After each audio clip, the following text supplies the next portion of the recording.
This is the Black Diamond Betalight 45 backpack review. I got this backpack a few months ago.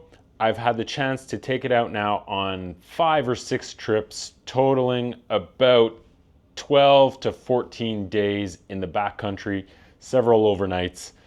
And I think it's time to go through what I really like about the pack and what might need a little bit of improvement. So, full disclaimer, Black Diamond sent me the pack to test, to review, but I am going to be as transparent and unbiased as possible given all of that information. So let's just go over the pack a little bit. This pack has a very, what I would call, standard ultralight backpack design. It's got one main compartment that has a very simple roll top opening that cinches down with a strap. So you just clip it shut, roll it over. At least that's how I do it. Some people do it kind of the gesture style. And that's the main opening to the pack.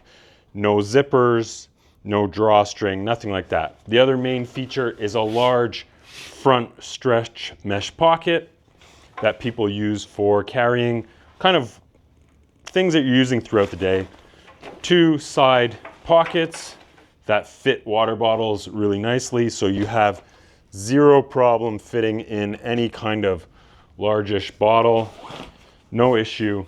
It takes 2 pretty well. Then you have other main features are a running style vest. So you have on one side of the vest a large water bottle pocket. On the other side of the vest you have a large zippered pocket and a small storage pocket. I'll put some bars in there, or I'll put 2 or 3 Cliff bars, and I'll put other things in here lately. Well, it depends, but it definitely fits a smartphone. I find it a little bit snug for a smartphone, but it fits, and I think that's probably what most people are using for that front pocket. You have a nice lined back panel, hip belt that's removable. Not only is the hip belt removable, but you can remove the hip belt and leave the webbing strap, or you can remove the hip belt and the webbing strap. So depending how you want to use it. The hip belt has a pocket on each side, and then those, I would say, are the main features. You've got some sort of compression straps on the side and some loops on the bottom. It does come with extra straps that I've taken off that you can tie things underneath. I would never do that. The main pack is Ultra 200. The bottom of the pack is Ultra 400, so a thicker material, pretty tough. And then you have some sort of standard grid nylon in other places, like the water bottle pockets. The top of this stretch pouch is that same fabric. And that's pretty much it. It's a pretty bare bones pack. There is a removable foam panel in the back. It's quite small. It's just the size of this back panel here. So that's removable.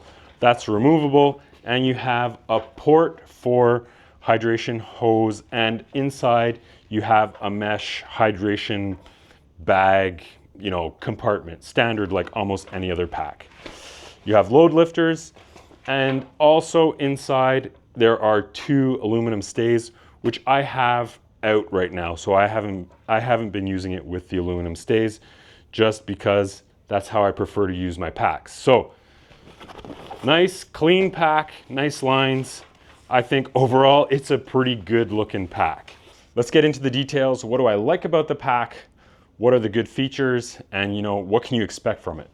First of all, it is a really well-made pack. And what I say to people when they ask me about it is, if someone said, I came out, I just started a cottage company and this is the pack I made, I think you would be blown away. The quality, the workmanship is perfect. It's, a production product from a big brand.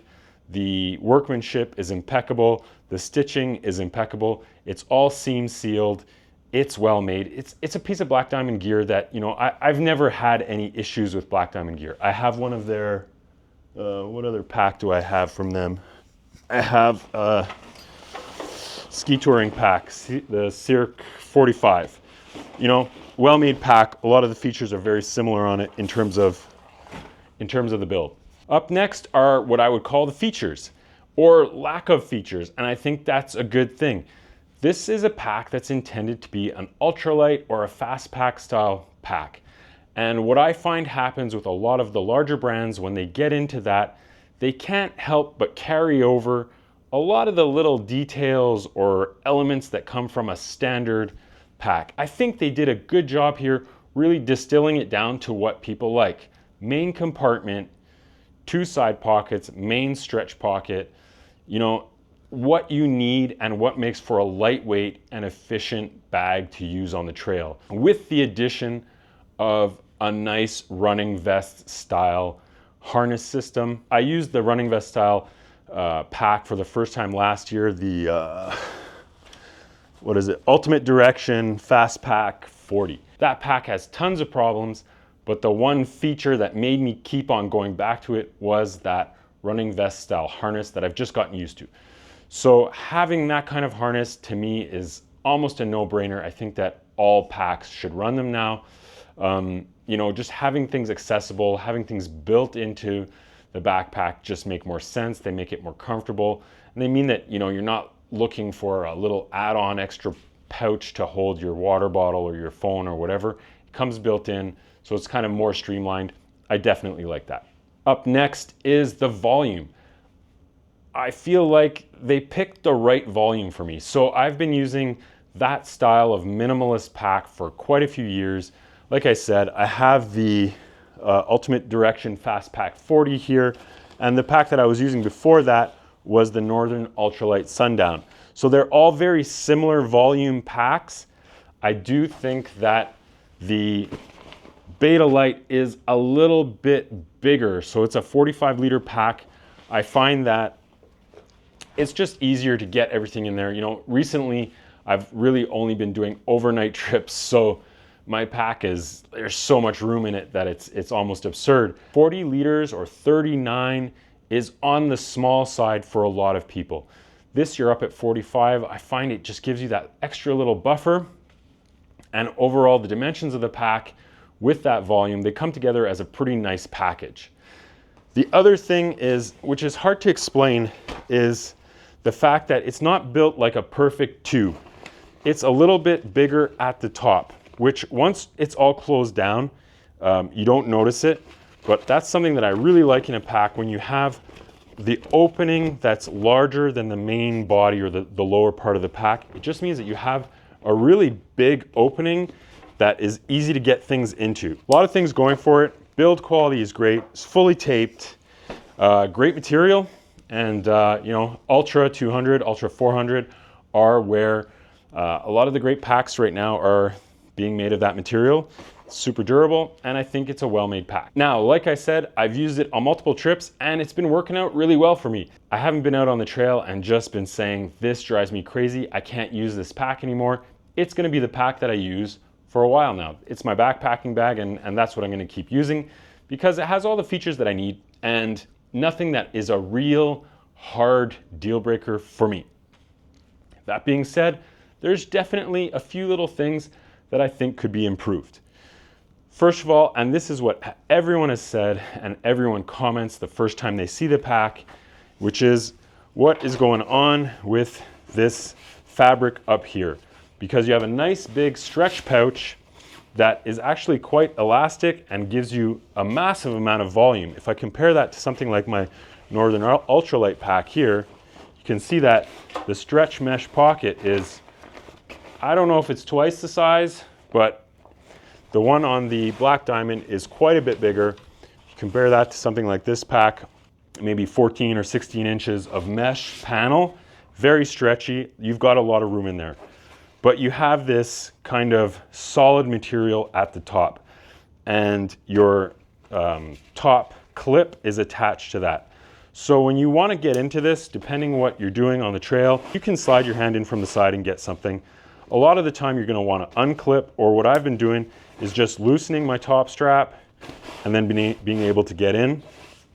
But you definitely feel this seam here on the back of your hand. If your pack was really, really, really full and had a lot of hard items along the front here, it could be difficult to get things out of your front pocket. So I typically just have a few odds and ends in there. I don't put a lot of things in my front pocket. Typically the main thing I have in here is my raincoat. As long as I can get my hand in a little bit, I can grab part of my jacket and pull it out. There's gotta be a reason why they chose to do that.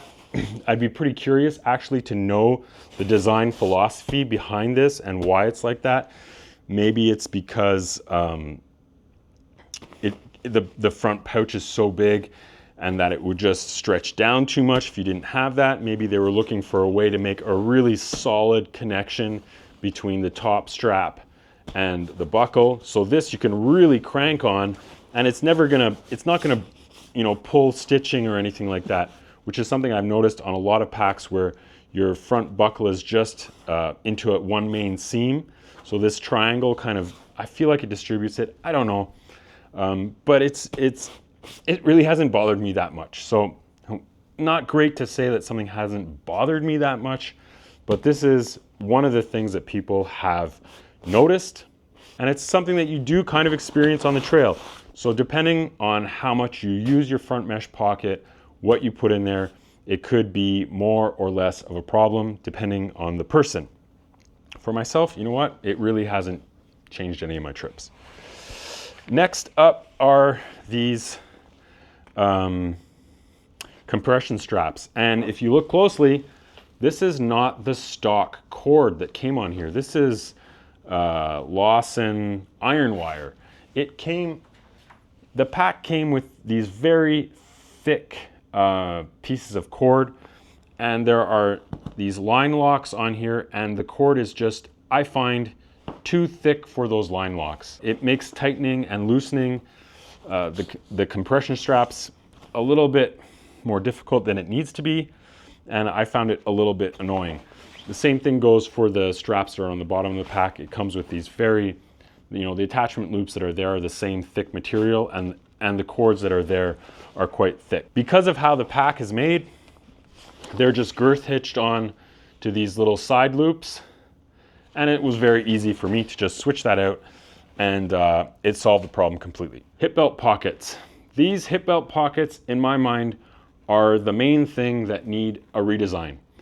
Now, I'm not a hip belt user or a hip belt pocket user, but I have made the effort with this pack to use the hip belt and to use the pockets just to know what it's like, because I would typically just take the hip belt off.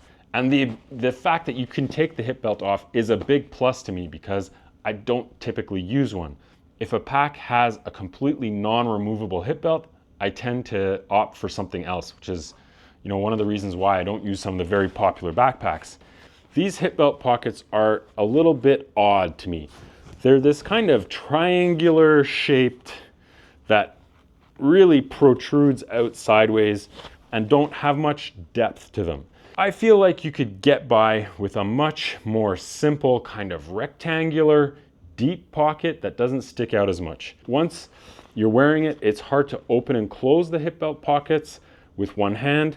Anything you have in there is fairly close to falling out if you forget to close it. I think that there's just simpler, more user-friendly hip belt pocket designs out there that are just dead simple to make anyways. There's other design elements that are more of a design philosophy than execution.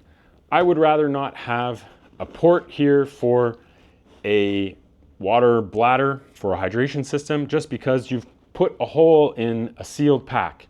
Now, some people love hydration systems, so if you make a pack without that hydration port, you're basically eliminating a bunch of potential clients. Then there's some other things like the fact that you have this removable back panel and some Velcro. I don't ever see anyone taking that panel of foam out. I've taken it out once and it was a struggle to get it back in.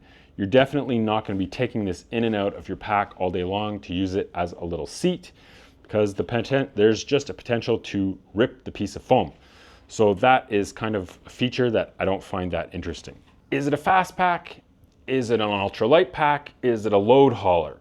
Well, I can tell you for a fact that it's not a load hauler. It handles weight very well for its style of pack, especially once you have the aluminum stays inside of it. I've been using it at right around 20 pounds for most of my trips. Gone a little bit higher on some earlier season trips just because you need a heavier sleeping bag, bit tougher gear, extra jackets, etc. So probably maxed out around 25 pounds, no problem at all. Is it a fast pack? If you compare this bag to, let's say, the Ultimate Direction 40, even though they're both size large, the Ultimate Direction 40, the harness connects, well, the distance between the top part of the harness, this point here, and where it connects down at the bottom of the bag is about 2 or 3 inches smaller. So what that means is that your pack rides quite a bit higher away from your waist. This one rides a little bit lower. I wouldn't say as low as a pack where you can really use the hip belt to support some of the load. So it's kind of in between. And it definitely means that you can't run as well in this pack as something like the Ultimate Direction 40 because because the connection point is further apart. That distance allows the bag to kind of swing from side to side. So this pack is more like a traditional backpack than what I would consider a true fast packing pack that really has no hip belt or might just have a small webbing strap. If I was gonna give it a rating out of 5, I think it would be somewhere between a 3.5 and a 3.8, just kind of making that up out of nowhere because that's how I am. But yeah, it's a nice pack.